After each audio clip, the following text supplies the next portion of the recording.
자, 안녕하세요. 붓다로드 삼국유사 편 지금 자장정률조 자장스님과 관련된 이야기 해드리고 있는데요. 그 자장률사 지난 시간까지는 자장률사가 이제 중국으로 유학 가는 거, 그 다음에 자장률사의 어린 시절 이야기, 그리고 신라로 귀국하는 이야기까지, 오대산 문수보살을 칭견하고 신라로 귀국한 이야기, 그리고 오대산 문수보살을 칭견할 때 어떤 이야기를 듣냐면, 너네 나라 동북방에도 오대산과 통하는 기운이 통하는 데가 있다.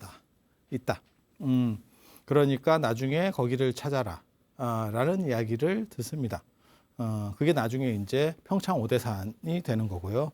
그리고 또 한 가지는 뭐냐면, 그거는 원양선사한테 들었다는 설도 있고, 종남산 원양선사한테 들었다는 설도 있고, 태화지 용에게 들었다는 설도 있고, 뭐 여러 가지 조금 다양한 이야기들이 있는데, 그건 뭐냐면 이제 구축목탑을 건립하면, 황룡사의 구축목탑을 건립하면 주변 나라들을 전부 누르고 이제 어떻게 보면 패자가 될 수 있다. 라는 이야기. 그러니까 불교를 통해서 한 단계 나은 국가 체계를 정비하고 안정시킬 수 있다. 라고 하는 이야기도 들었다. 그게 나중에 이제 황룡사의 구축목탑을 건축하게 되는 이야기고, 또 한 가지는 이제 오대산. 자장률사의 거점은 두 곳입니다. 우리나라 한반도 안에서의, 중국에서의 거점은 장안가, 그러니까 종남산이라는 섬서성 쪽이었고요. 그리고 지난 시간에 말씀 안 드렸는데 아마 태백산 쪽에도 갔을 겁니다. 그래서 나중에 태백산 정암사와 관련된 이야기들이 나오게 되는 거고요. 그건 같은 종남산 위쪽으로 쭉 올라가면 거기 진령산맥 쪽에 태백산이 있어요. 그래서 아마 같지 싶어요. 간 기록은 존재하지 않습니다. 그런데 태백산을 찾는 걸로 봐서 간 것 같습니다. 그런 정도 추정을 해볼 수가 있고, 또 한 군데는 중국 산서성 오대산입니다. 그러니까 섬서성 쪽과 산서성 쪽이 자장률사의 흔적이 제일 많이 나타나는, 그래서 산서성 쪽에서는 오대산에 가서 문수보살을 칭견한 얘기, 그 다음에 섬서성 쪽에서는 서면 서쪽에 있다 그래서 섬서성이에요. 관중 쪽인데, 이 장안 쪽에서는 종남산, 그 다음에 태백산은 추정이고요. 그 다음에 황궁 관련해서 황제하고 황태자들을 만나고 뭐 귀족들을 좀 만났던 이런 이야기. 그러니까 그 두 군데가 중국에서의 메인이고요. 그 다음에 우리나라에서는 이제 경주하고 울산, 그 다음에 양산까지, 그러니까 수도권, 경주와 수도권 지역이 한쪽이 있고요. 그다음에 또 하나는 이제 동북 쪽으로 올라와서 명주 지역. 나중에 명주입니다. 이때는 하슬라고요. 나중에 이제 통일신라 되고 나서 명주로 개칭이 되는데, 명주 지역이 어디냐면 평창 오대산, 그 다음에 거기 수타사, 평창 수타사도 개창을 하거든요. 수타사도 개창을 하고, 수타사가 아니고 수다사입니다. 그 동네가 물이 많은가 봐요. 그러니까 수학리에 있는 사찰이에요. 지금도 수학리에 있는 사찰. 지금 폐사됐습니다. 그리고 나중에 이제 정암사, 태백산 정암사, 지금 한백산 정암사예요. 정암사, 그 다음에 더 동쪽으로 가서 강릉의 한송사, 거기를 한송정으로 저는 추정을 하거든요. 그래서 그렇게 있고, 그 다음에 자장이 뭐 왔다 갔다더라 라고 하는 데는 되게 많습니다. 그래서 뭐 사마사 뭐 이런 데 할 거 없이 다 자장 이야기들이 다 이렇게, 그러니까 그 동네에서 자장률사가 한번 뜨니까 이제 자장 이야기들이 이제 그 근처에서 계속 돌고 있는 거죠. 그래서 남쪽에 경주, 울산, 그 다음에 양산 쪽, 수도권, 수도권 쪽, 그러니까는 수도와 수도권 쪽, 그 다음에 동북방. 그러면 왜 다른 쪽에는 없습니까? 당연히 없죠. 왜냐하면 지금 통일 안 된 상황이니까, 신라가 약간 고구마 스타일의 모양을 가지고 있으니까 북쪽과 남쪽 이 두 개의 거점이 있는 거예요. 그리고 남쪽 거점은 원래 거기서 당신이 경주 사람이기도 하고, 수도 사람이니까 경주 사람이기도 하고, 그리고 귀족이기도 하고 하니까 그쪽에서 움직였던 거고, 나중에 이제 북쪽으로 올라가게 되는 거죠. 말년에 북쪽으로 올라가요. 그리고 그 말년에 올라가는 이유는 밀려서 누구한테 밀려서, 김유신, 김춘추한테 밀려서 이제 올라가는 그 사건 이야기들을 해드리도록 하겠습니다. 자장률사의 귀국을 주청했었던 것은 신라의 선덕여왕이에요. 선덕여왕이 당신이 왕권이 흔들리고 있으니까, 선덕여왕 제가 계속 전에도 말씀드렸지만 굉장한 성군인 것처럼 나오지만 사실은 조작된 거고요. 나라 망할 뻔했습니다. 선덕여왕 때 나라 망할 뻔했어요. 그래서 자장률사 때도 나오죠. 문수보살이 뭐라고 얘기하냐면 너네 나라 왕은 그게 황룡사 구축목답조에 나옵니다. 너네 나라 왕은 여성이라 덕은 있고 덕은 있으나 위험이 없다. 이렇게 나옵니다.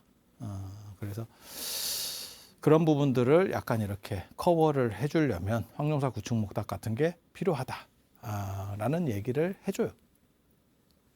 그래서 문수보살이 직접 뭐 그런 얘기를 하는데 뭐 그랬겠나 싶은 생각이 있어요. 그거는 왕권을 강화하기 위해서 자장계에서 퍼뜨린 얘기가 아닌가 싶어요. 자장률사가 직접 했다기보다도 자장계에서 나중에 퍼뜨린 이야기고 실제로는 종남산에서 원양선사한테 들었다. 그건 찰주본기에 나오는 얘기거든요. 황룡사 구축목답 찰주본기에. 그래서 아마 원양선사설이 맞을 겁니다. 맞을 겁니다. 그래서 원양선사한테 그걸 들었고 신라 안에서도 안홍이라고 하는 그 금당사 흑륜사 금당 십성의 안홍으로 나오는 그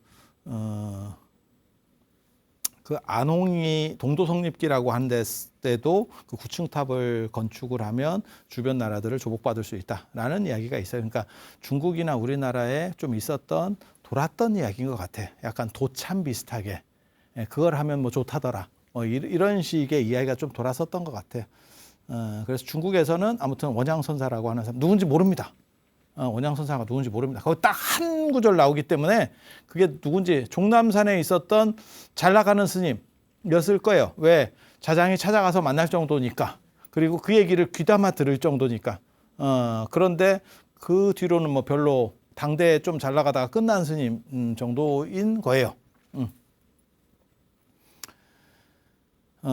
그래서 왕권이 흔들리고 있으니까 그걸 도와달라라고 해서 자장률사를 귀국시키게 되고 그리고 자장도 그 의미를 정확하게 압니다. 그래서 사신과 같이 돌아오게 되는 거고 그리고 경주로 돌아왔기 때문에 당연히 오대산을 거칠 수는 없고 그런데 오만진신조 대산 오만진신조에는 마치 자장률사가 오자마자 오대산으로 간 것처럼 불가능합니다. 당항성으로 돌아오는 게 아니고 당항성이 지금 경기도 화성이에요.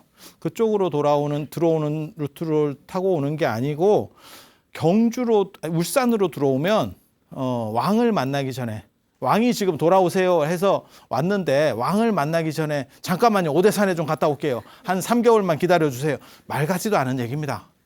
그거는 철저하게 오대산 입장에서 오대산을 띄우려고 하는 기록이라고 보시면 돼요.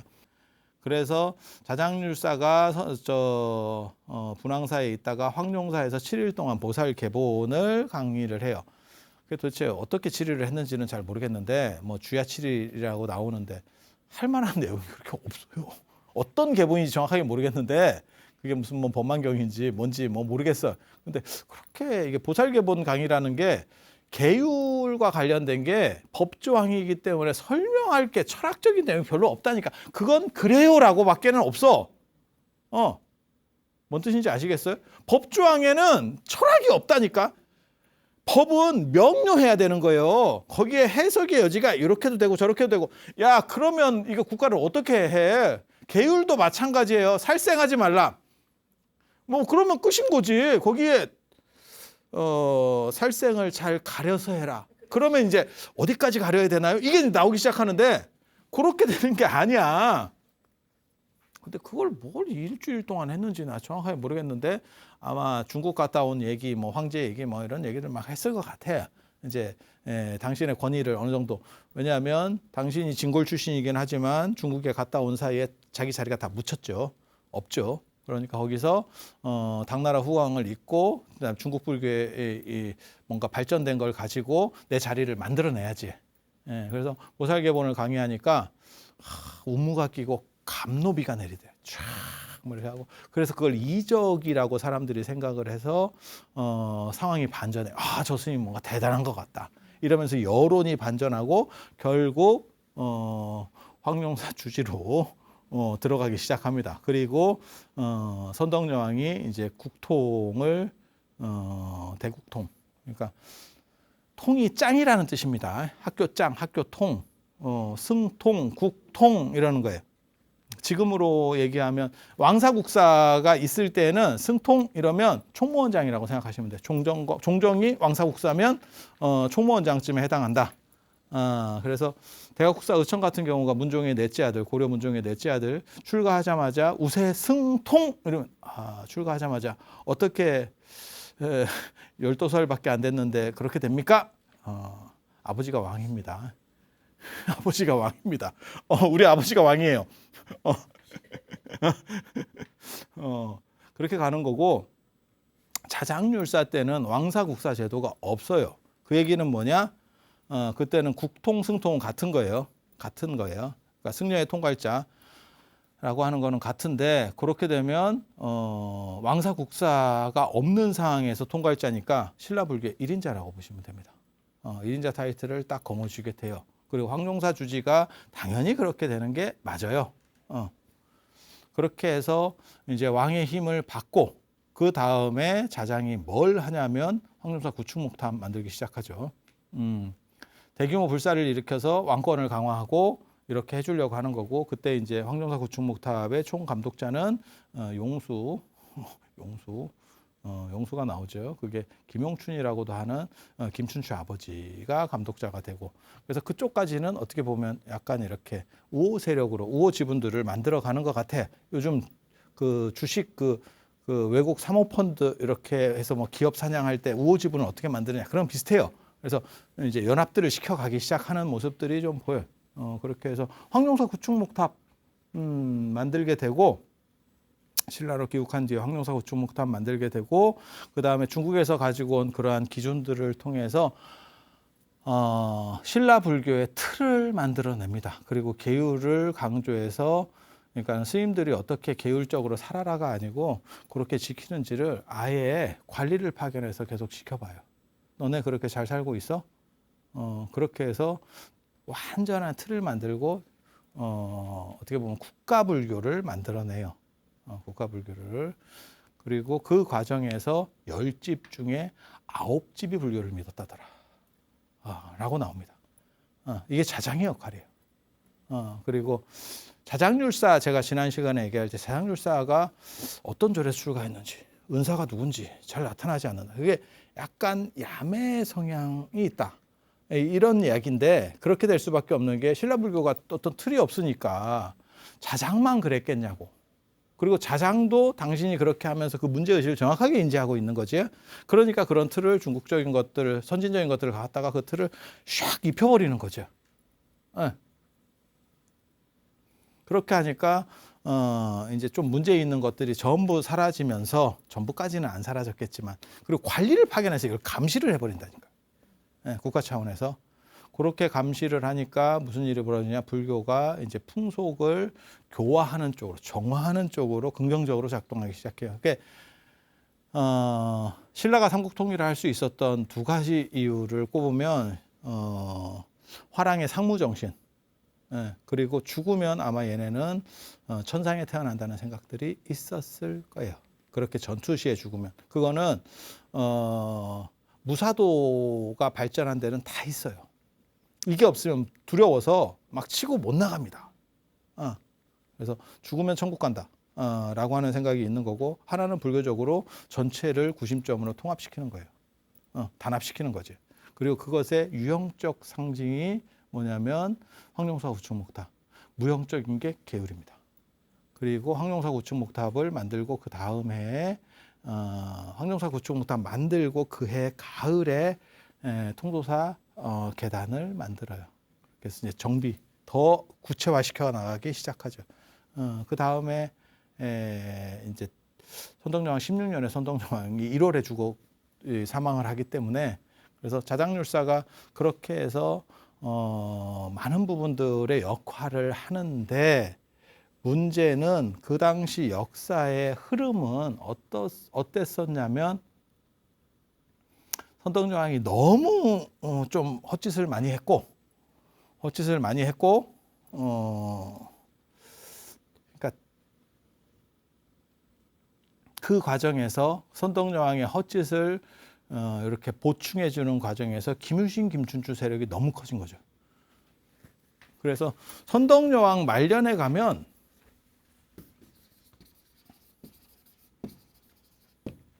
동맹관계인 김유신, 김춘추, 김유신, 김춘추가 있고 상대 등의 어떤 비담 세력이 있고 이게 이제 어떻게 보면 화백제도의 리더입니다. 귀족들 리더. 이건 어떻게 보면 신진입니다. 신진. 조금 이제 뒤집어 엎으면서 올라오는 세력. 그리고 거기서의 어떻게 보면 핵심은 이 사람이 아닌가. 이 사람은 여기에 다 걸었다. 왜? 가야계로서는 신분제 사회에서 비전이 없어요.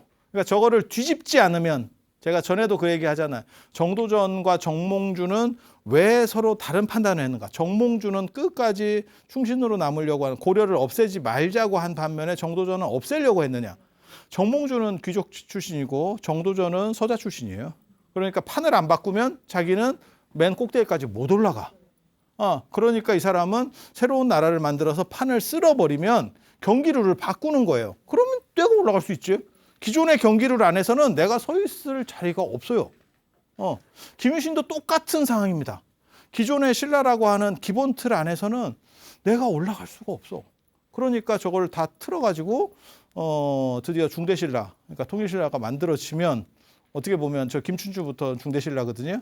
그런 식으로 새로운 완전히 나라가 바뀌는 건 아니지만 시스템이나 혈통이 바뀌어버리면 자기 입지가 훨씬 강력해지죠. 그래서 이쪽은 어떻게 보면 이 사람이 강하죠. 김춘추만 있었으면 비담한테 졌을 수도 있어요. 김춘추가 머리가 좋아도 이 화백제도의 수장인데 그리고 불교 쪽의 자장입니다. 이게 선덕여왕을 바치는 축이거든요. 근데 이쪽 세력이 너무 강력하게 치고 올라오니까 다음 왕이 얘가 되는 거 아니야? 라고 하니까 비담이 선제 공격을 하죠. 그래서 그게 비담과 염종의 난이라고 하는 거고 선덕여왕 16년 1월에 있었던 비담과 염종의 난이고 저거를 전에도 제가 말씀드렸어요. 저게 명활산성에서 시작을 한 건데 반월성에 있는 김유신이 말도 안 되는 힘으로 이게 도대체 뭔가 싶은 이게 가능한가? 곤양대전 비슷해. 곤양대전 비슷해. 광무제 유수의 곤양대전 그게 한 몇만도 안 돼요. 한 10,000명인가로 한 30만을 깨트린 뭐 이게 말이 되나 싶은 그런 전쟁들이 있어요. 가끔 그런 식의 위용을 보여주는 게 김유신이었죠. 김유신이 그걸 뒤집었고 그러니까 지금 현재 우리나라 상황으로 얘기하면 북한산성이나 남한산성에서 대규모 병력을 가지고 쳐내려오는 거를 한양의 그러니까는 한양 도성 안에 있는 도성도 아니야. 그냥 경복궁 안에 있는 군사로 막은 거예요. 경복궁 안에 있는 군사로 막아서 걔네를 그러니까 수방사가 전두환 때로 얘기하면 사단 병력이 내려왔는데 수방사가 수도방위 사령부가 오히려 사단 병력을 이겨버린 거예요. 이게 가능한가 싶은데 그게 가능한 게 김유신입니다. 김유신입니다. 그렇게 하면서 선덕여왕이 죽고 결국 이 비단계는 끝났죠. 당연히 끝났죠. 이쪽 완전히 절단 나고 이게 이제 이렇게 올라가잖아요. 그리고 요 선덕여왕에서 김춘추로 넘어가는 과도기의 최기화 대통령 같은 스타일로 있는 게 진덕여왕이죠. 약간 과도기, 완충지대. 한 방에 내가 하고는 싶은데 내가 하면 너무 욕먹을 것 같아요. 잠깐 계세요. 이렇게. 그리고 저 양반은 성향상 약간 이제 시키는 대로 해야 될 것 같은 왕인데 눈치를 조금 봐야 될 것 같은 마지막 고려 마지막에도 그거 나온다. 맨 마지막에 우왕차왕 있고 홍양왕 나오면 이성계한테 뭐라고 얘기하냐면 우리 대연정 하면 안 돼요. 같이 연합해서 같이 하면 안 돼요. 이런 얘기하거든. 왜 그랬을까요? 죽을 것 같죠. 죽을 것 같죠. 지금 왕이 문제가 아니고 죽을 것 같죠. 신하랑 같이 하시면 안 됩니까? 반갑다 친구야 해드릴게요. 야, 이거 조금 그렇긴 한데 일단 살아야죠. 살아야죠. 그래서 그런 식 비슷하게 뭔가 판이 이렇게 흘러가니까 이 사람은 끝났고 자장은 선덕여왕을 지지했는데 이게 구세력이 돼요. 이쪽은 이제 어떻게 보면 신세력이잖아. 그러니까 자장이 또 이 밑으로 들어가기도 애매하고, 그래서 진덕여왕 때 두 가지 사건 이야기가 나옵니다. 그게 뭐냐면 당나라에 복제를 도입하자라고 하는 게 자장이 했대. 진덕여왕 때 649년에 자장이 했다라고 나와요. 그러니까 장나라하고 당나라의 관복처럼 신라 관복을 다 버려버리고 당나라 관복 같이 씁시다. 이게 무슨 어용적이고 또라이 같은 생각인가 싶은데 저게 당나라에게 그 당시에 잘 보이는 방법이에요. 이제 아부하는 거지. 너무 비굴한데 지금 입장에서 볼 때는. 근데 그 당시 신라가 백제에 두드려 맞고 있었기 때문에 뭐 비굴이고 뭐고 없어요. 그래서 뭐라고 나오냐면 당나라 복제를 입고 당나라에 조공을 하러 간대. 그러면 당나라 사람들이 볼 때 이거 우리 빠야? 이러면서 대우를 해서 제일 앞자리로 땡겨준대. 근데 너무 좀 이게 도대체 제대로 된 국가인가 싶은 생각이 드는데 그거를 자장이 했다라고 나와. 자장과 관련된 기록에서는. 그런데 자장 정률에서는 그렇게 나오는데 이거를 누가 했다라고 또 나오냐면 김춘추가 했다라고 나와. 김춘추가 자장 다음에 당나라를 가서 대당 외교권을 가졌던 사람이에요. 김춘추가 대당 외교권을 발휘했었던 데는 울산의 태화사였을 겁니다. 그 태화사를 근거로 해서 아마 움직이기 시작했을 거예요. 그 태화사에 얽힌 미스테리가 또 있어, 사실은. 그 얘기는 안 해줄 거야. 약간 불교에 불리할 수 있기 때문에 안 해줄 거야. 이 김춘추가 했다라고 하는 썰이 있고, 그러니까 한쪽에서는 자장이 했다는 썰이 있고 한쪽에는 김춘추가 했다는 썰이 있어. 자장이 했다라고 하면 어떻게 되는 거냐면 자장이 살라고, 쉽게 말해서 당나라하고 연결점이 원래는 내가 대당 외교권을 가지고 있었는데 김춘추가 고타소 죽고 나서 자기 딸인 고타소가 대야성에서 죽고 나서 내가 어떻게 해서든지 백제를 절단 내겠다. 라고 해서 중국에 가서 이제 외교적인 노력들을 하고, 김춘추는 정치인이니까 자장처럼 뭐 종남산에 가서 수행을 한 게 아니고 계속 사람들을 만나면서 관계들을 했겠지. 그리고 그 후방은 누가 안정을 시켜줘서 김춘추가 갈 수 있냐면 사실은 김유신이 안정을 시켜주니까 가는 거예요. 자기가 집 떠나서 외국 갔는데 예를 들어서 갔다 오니까 자리가 없어졌네. 이러면 난리 납니다. 이러면 예전에 그 사람 있었어. 저도 그 선생 그 얘기 들었는데 지도 교수가 그랬대. 유학 갔다 오면 교수 된다. 그래서 갔다 왔더니 판이 다 바뀌어가지고 웃기고 있네. 이렇게 됐다는 있어요. 그러니까 좀 오래 떠날 때는 확실한 사람 아니면 떠나면 안 돼. 자기가 랭킹 1위였는데 갔다 오니까 이게 뭔가요? 있어. 돈만 쓰고 끝나는 경우들이 있어. 그래서 저 김춘추가 대당 외교권을 가지고 자장하고 경쟁을 하고 있었고, 그게 요 기록 아니냐라고 보는 거예요. 그래서 김춘추가 대당 외교권을 만약에 당나라의 복장을 입는 거를 자장이 주장을 했다면 어떻게 보냐면 김춘추가 치고 올라오니까 자장이 김춘추를 방어하면서 자기의 위치를 계속 공고히 하기 위해서 진덕여왕 때, 선덕여왕 때는 자기 위치가 공고했는데 진덕여왕 때 흔들리니까 그러려고 좀 쉽게 말해서 딸랑거리려고 했다. 라고 평가를 할 수 있는 거고, 김춘추가 했다라고 하면 자장을 뭉개고 김춘추로 완전히 세력이 넘어가고 있어. 대당 외교권이 넘어가고 있어. 이렇게 해석할 수 있어요. 그리고 그것만 있는 게 아니고 650년에 그 다음에 해요. 당나라 연호. 그러니까 신라는 신라 연호를 사용하고 있었는데 연호를 쓴다라고 하는 뜻이 뭐냐면 독립국인 거를 반쯤 포기한다는 뜻이에요. 우리 너네랑 한 팀이에요. 우리 형제 아니가 뭐 이런 거거든.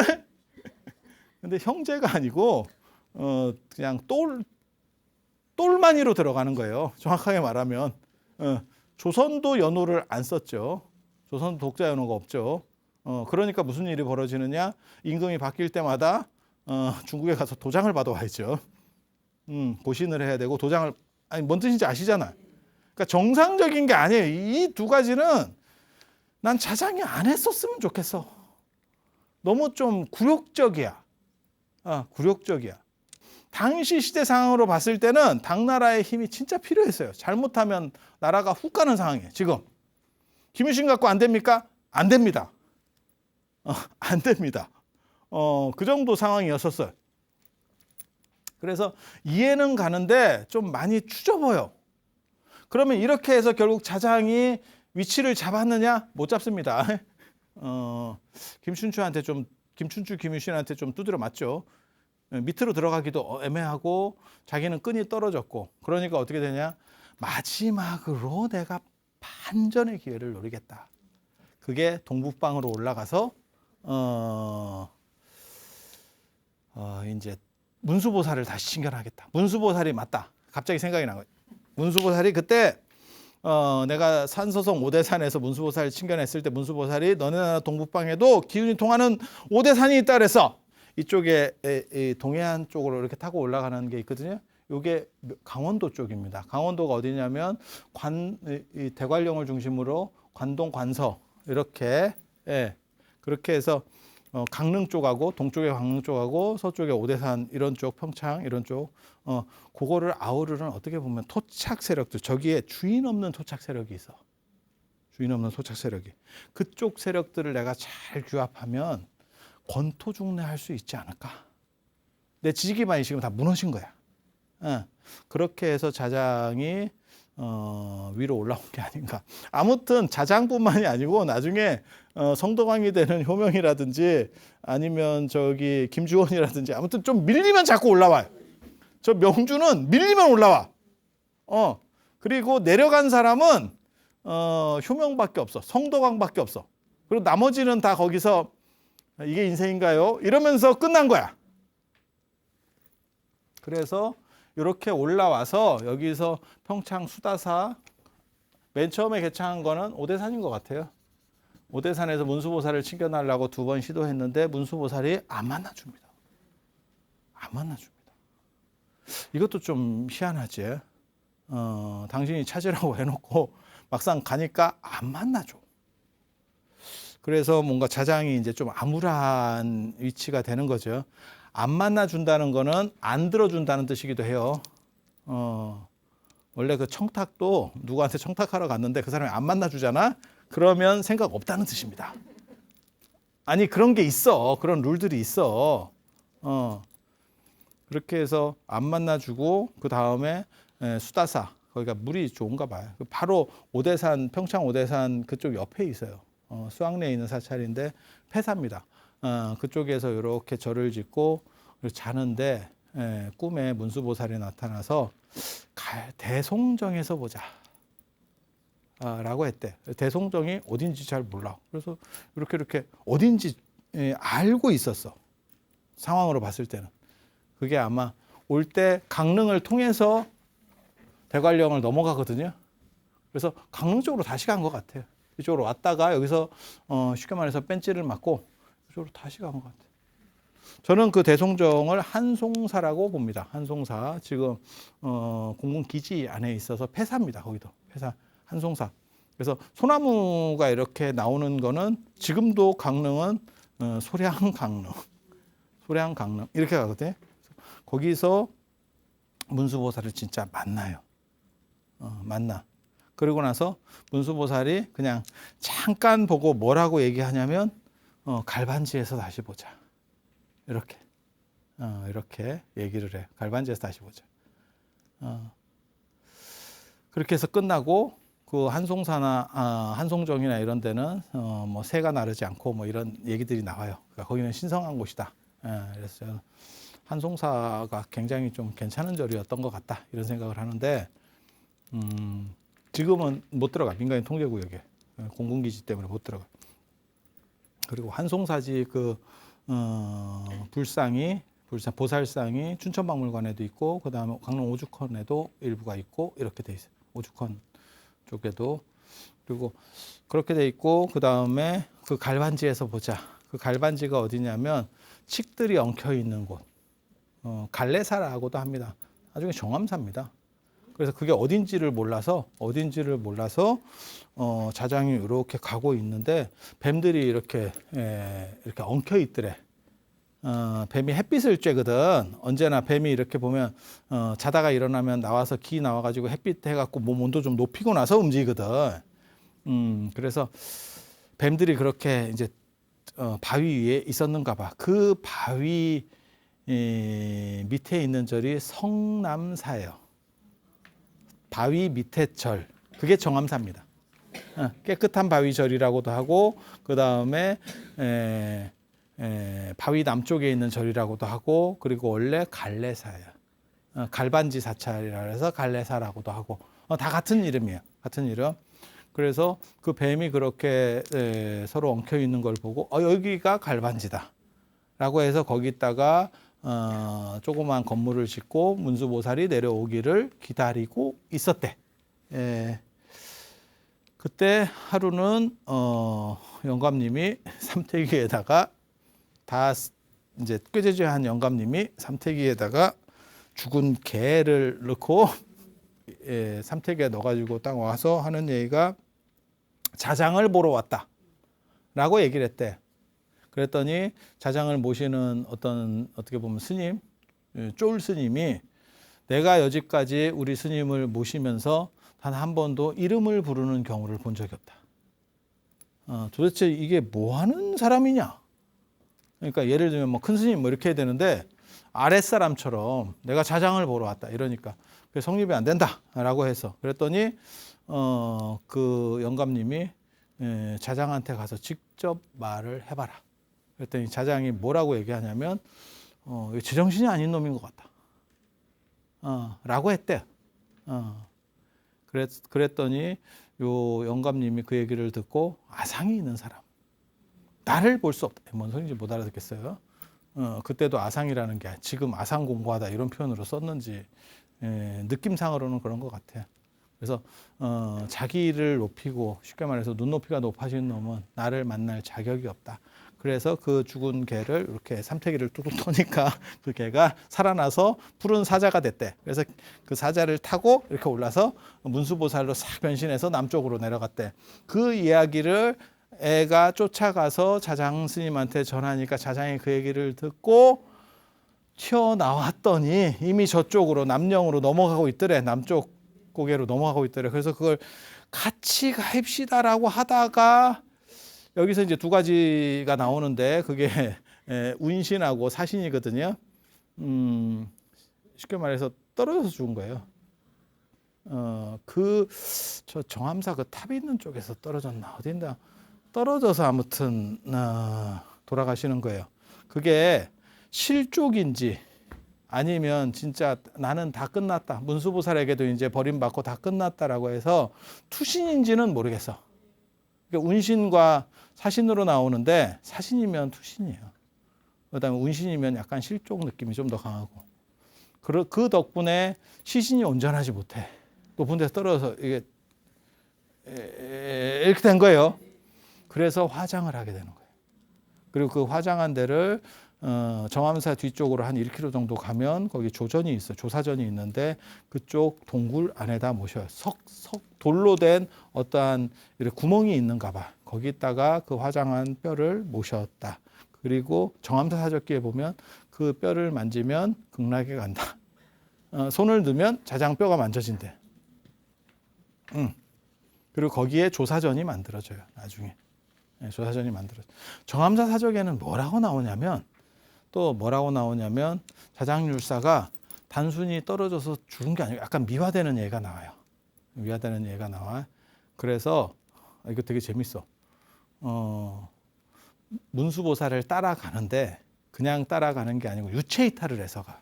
그래서 제자한테 뭐라고 얘기하냐면 내가 몇 달 동안 뒤에 올 테니까 내 몸을 잘 지켜라. 이렇게 해서 유체이탈을 해서 갔대. 유체이탈을 해서 쫓아갔는데 나쁜 놈들이 와가지고 그 동네에 나쁜 놈들이 와서 죽은 시체를 저렇게 모셔놓는 게 정당하냐? 라고 계속 이의 제기를 해가지고 화장을 했대. 그래서 자장률사가 몇 달 뒤에 와보니까 이게 뭔가요? 이게 뭔가요? 라고 해서 끝났다. 이 이야기는 뭘 알 수 있냐면 자장에 대한 반대 세력이 그쪽까지도, 그러니까 쉽게 말해서 김춘추 김유신한테 밀려갖고 왔는데 뭔가를 좀 세력을 규합해서 동북 쪽에 세력을 규합해서 뭔가를 해보려고 했는데 해보려고 여러 군데를 다닌 거예요. 대관령 너머를 왔다 갔다 하면서 강릉까지 이렇게 왔다 갔다 하면서 여러 군데를 찍고 다녔는데 세력 규합이 잘 안 되고 결국 그 동네 사람들에게 약간의 배신을 당하면서 가는 게 아닌가, 아니면 김윤신 김춘추가 또 사람들을 보내서 뭔가를 이렇게 해가지고 저거 위험하다라고 생각을 해서 하는 게 아닌가라는 정도의 관점들은 제기를 해볼 수 있는 정도는 돼요. 그게 그래서 자장률사가 맨 마지막에 그렇게 돌아가셨는데 제가 그 얘기를 하잖아요. 그런데도 불구하고 김유신 김춘추가 삼국 통일을 하고 하는 과정에서 황룡사의 신경을 못 써서 황룡사는 계속해서 자장계가 가지고 있었던 것 같다. 그러니까 원효나 의상이 나와도 황룡사로 못 들어가더라. 그러니까 정상적으로 삼국통일 시절이 아니면 당연히 경쟁자를 제꼈어도 그쪽 세력도 어느 정도는 청소를 해야 되는데 거기까지 신경을 못 썼던 것 같아요. 그래서 의상이 나중에 부석사로 가고 황룡사 쪽으로는 오지도 못하고 의상의 인생은 약간 야은 길제처럼 제자들이나 가르치고 이러다가 그 제자들을 가르치니까 제자들이 또 이렇게 커져가지고 바쁘면 제자를 둘 수가 없습니다. 뭘 가르치기는. 그렇게 되면 오히려 당신은 뜨는데 밑에는 좀 소원해지기가 쉽거든. 그런데 의상 같은 경우는 제자 가르칠 시간이 충분하죠. 안 바빠. 야, 부석사에서 뭐 하고 있겠냐? 부석사에 박혀 있다고 생각해봐라. 누가 뭐 지금도 오진데 천 몇백 년이 흘렀어도 지금도 오지다. 거기가 거기 들어가서 뭘 할 수 있는데 그러니까 열심히 가르쳤지. 이게 낙이지. 이게 인생인가? 그랬다가 이제 10대 제자가 쫙 올라오면서 상황이 반전하는 뭐 이런 게 하나가 있고, 그래서 자장계가 생각보다 김윤신 김춘추 쪽에 뭐 문무왕이나 이런 쪽에 이렇게 눌렸어도 실제로는 황룡사를 뺏기지 않았기 때문에 자장계는 나중에 부활해요. 그래서 오늘날도 자장이 전국절을 만든 사람 중에서 의상, 원효, 아도, 자장이 제일 많습니다. 도선국사까지 제일 많습니다. 이게 그리고 자장률사가 보궁신앙, 문수신앙, 그 다음에 계율 지금도 다 잡고 있는 거죠. 그게 제가 보기에는 황룡사를 안 뺏겨서 다행인 거예요. 뺏겼으면 거의 다 지워졌을 겁니다. 그쪽이 전부 다 지워졌을 거예요. 그래서 그렇게 자장률사의 약간 비극적인 그런 마지막까지 그 공백기를 이렇게 메웠던 사람들이 원효와 자장이 끝까지 그 위치에서, 그러니까 경주 중심으로 딱 박혀 있었으면 원효와 의상이 잘못했으면 못 올라왔을 수도 있어요. 눌려가지고 못 올라왔을 수 있는데 힘의 공백 상태가 생기니까 자장계는 그럼 뭘 했습니까? 황룡사 지키기 바쁘죠 지금. 야 이거 지금 뺏기냐 어쩌냐 하는 상황에서 이거 지키기 굉장히 바쁘죠. 여기가 지금 최고 신경을 쓰고 있고, 그럼 밖에서 누가 약간 박치고 다닌다는데요. 박치면서 무예가를 부른대요. 뭐 어쩌라고를 시전하게 되는 거고. 그래서 그렇게 그런 정도 이야기. 그리고 다음 시간에 그 박치고 했었던 무예가를 불렀던 원효 스님 얘기. 원효 불기. 원효는 굴레에 얽매이지 않는다는 뜻이거든요. 그러니까 요즘으로 말하면 자유인 원효, 번역하면 자유인 원효. 그러니까 원효라는 사람의 특징을 그렇게 잡은 거예요. 이 사람은 자유인이야. 어디 구속되지 않은 자유인이었어. 라고 하는 이야기 해드릴 수 있도록 그렇게 하겠습니다. 자, 들어서 감사합니다. 감사합니다.